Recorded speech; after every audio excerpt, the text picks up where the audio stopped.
Alhamdulillah rabbil alamin.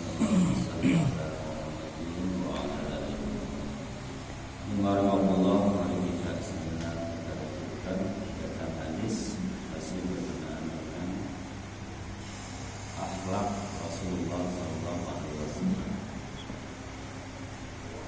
Haddatsana Ishaq bin Musa qala haddatsana Yunus bin Uqayl an Muhammad bin Ishaq an Ziyad bin Abi Ziyad an Muhammad bin Ka'ab al-Quradi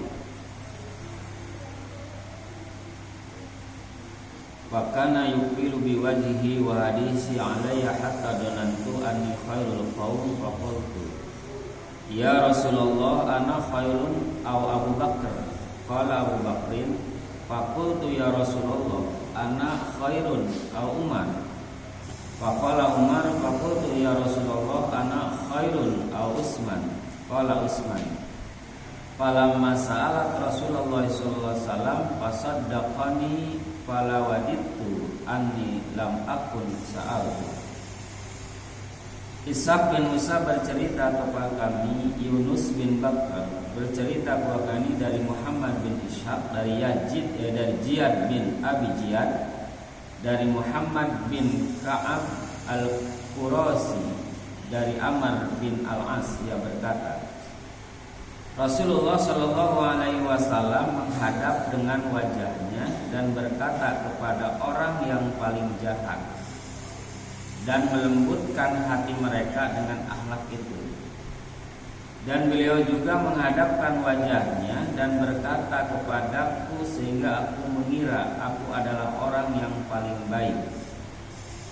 Aku bertanya, wahai Rasulullah, apakah aku lebih baik ataukah Abu Bakar?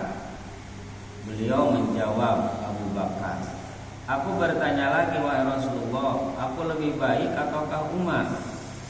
Beliau menjawab, Umar. Aku bertanya lagi, ya Rasulullah, aku lebih baik ataukah Utsman? Beliau menjawab Utsman. Ketika aku bertanya kepada Rasulullah, beliau menjawab dengan jujur, aku berkeinginan agar aku tidak menanyakan kepada beliau.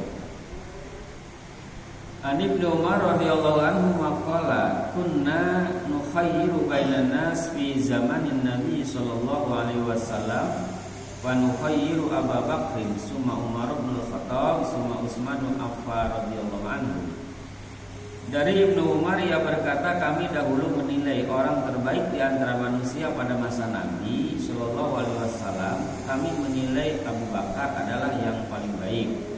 Kemudian Umar bin Al-Khattab, kemudian Utsman bin Affan. Perkataan Amr bahwa Rasulullah SAW menghadap dengan wajahnya dan berkata kepada orang yang paling jahat. Jadi Rasulullah menghadap dan berkata kepada orang paling jahat, lalu melembutkan hati dengan mereka dengan akhlak itu. Maksudnya jika ada orang yang karakternya keras dan kasar duduk di majlis beliau dan orang itu dikenal dengan akhlak yang perangai yang buruk, maka Rasulullah menghadapinya dengan wajah yang berseri dan interaksi yang baik kepadanya.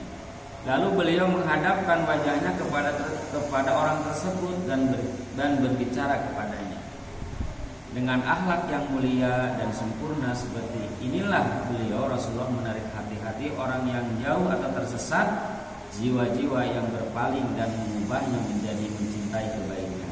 Jadi gitu ya. Jadi ketika di majlis nih ada orang yang paling jahat dan Rasulullah dilayani Rasulullah dengan baik gitu, dengan wajah, dengan senyuman gitu kan. Supaya apa? Orang jahat itu menjadi baik gitu kan. Orang jahat itu bisa merubah dari kebiasaan yang buruk menjadi baik dengan akhlak, jadi enggak dengan kekerasan lagi. Jadi orang kasar yang dibalas dengan kasar. Lalu beliau juga menghadap wajahnya dan berkata kepadaku, Rasul menghadap kepada orang tersebut, sehingga aku mengira bahwa aku ini adalah yang paling baik gitu. Jadi kata orang jahat itu kan Rasulullah selalu melihat aku melihat aku terus gitu kan. Maka dia menduga bahwa akulah yang paling baik di antara mereka. Kata siapa tuh? Kata orang jahat, seperti begitunya kan. Jadi aku mengira bahwa aku ini orang paling baik. Kenapa? Karena Rasulullah selalu melihatku.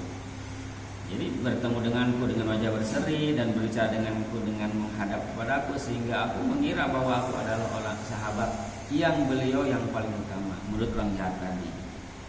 Lalu aku bertanya kepada Rasulullah, wahai Rasulullah, apakah aku lebih baik ataukah Abu Bakar gitu kan? Apakah aku lebih baik atau Abu Bakar yang paling baik? Maka Rasul menjawab, ya Abu Bakar gitu kan.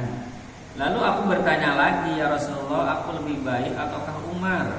Tapi Rasulullah sudah menjawab, ya Umar gitu kan, yang lebih baik. Aku bertanya lagi, wahai Rasulullah, aku lebih baik ataukah Utsman? Beliau menjawab Utsman. Di sini ada isyarat bahwa semua sahabat dalam hati mengakui bahwa orang yang terbaik di antara mereka secara mutlak adalah Abu Bakar, kemudian Umar, kemudian Utsman. Oleh sebab itu ia hanya menyebutkan mereka saja dan dimulai menyebutkan dari yang paling utama, kemudian yang keutamaannya di bawah. Jadi di hati para sahabat teman Nabi itu ia menganggap bahwa sahabat Nabi yang paling baik itu diantaranya adalah Abu Bakar, lalu Umar dan Utsman. Jadi seolah-olah yang lain itu tidak utama di hadapan Nabi. Padahal kan semua pun utama. Cuma mana yang lebih baik, yang lebih apa, macam gitu ya.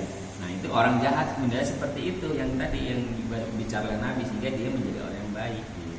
Karena seolah-olah saya itu paling baik gitu.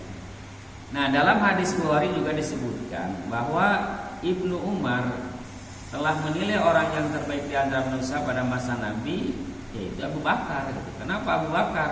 Karena Abu Bakar adalah orang yang paling baik, kemudian Umar dan kemudian juga Utsman. Nah, ketika Rasulullah SAW bertanya, beliau menjawab dengan jujur, aku berangan-angan tidak menanyakan kepada beliau agar tetap dalam sangkaannya bahwa ia adalah orang yang paling baik di antara para sahabat. Jadi orang jahat tadi nggak nanya lagi udah, karena kalau nanya tadi kan yang dijawabnya bukan saya, ternyata Abu Bakar.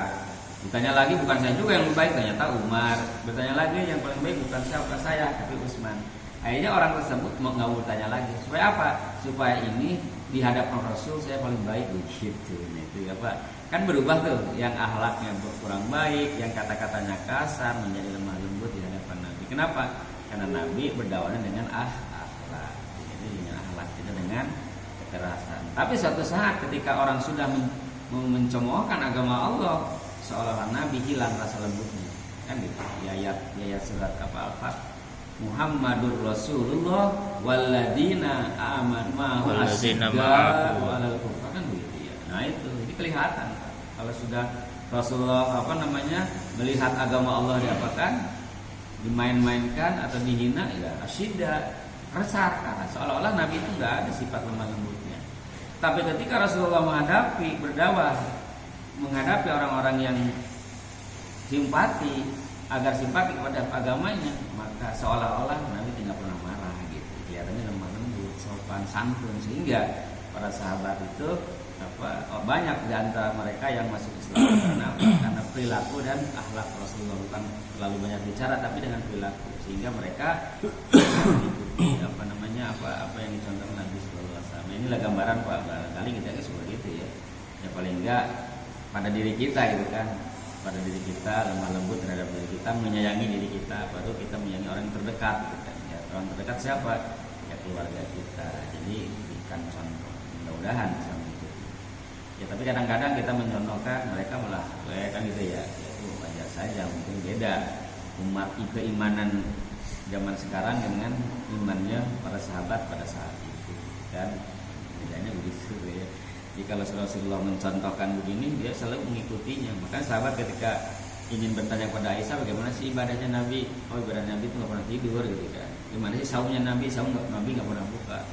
Gimana ibadahnya Nabi? Kalau sudah sholat malam, ya sholat malam. Terus akhirnya mereka pada sumpah, kalau begitu aku akan mengikuti ibadahnya Rasulullah SAW. Tapi Nabi pun menjawab, jangan, ya, jangan, karena semua anggota badan punya hak, keluarga punya hak. Kan tidak boleh sepenuhnya untuk mengikuti kalau kamu tidak mampu, kan begitu. Aja begitu Nabi. Secara apa? Hanya dia menerima dengan apa? Ya dengan lapang dada, dengan hati yang senang gitu, tidak merasa tidak merasa marah. Walaupun Rasulullah dibilang seperti itu. Itulah diantara girohnya sahabat-sahabat Nabi SAW, kita mengikuti akhlak Rasulullah. Nah, oleh itu kita sebagai umatnya pun penting ya gitu kan, mengikuti akhlak Rasulullah, bagaimana dakwah Rasulullah, sehingga Islam itu bisa masuk ke dalam hati, bukan ada keterpaksaan.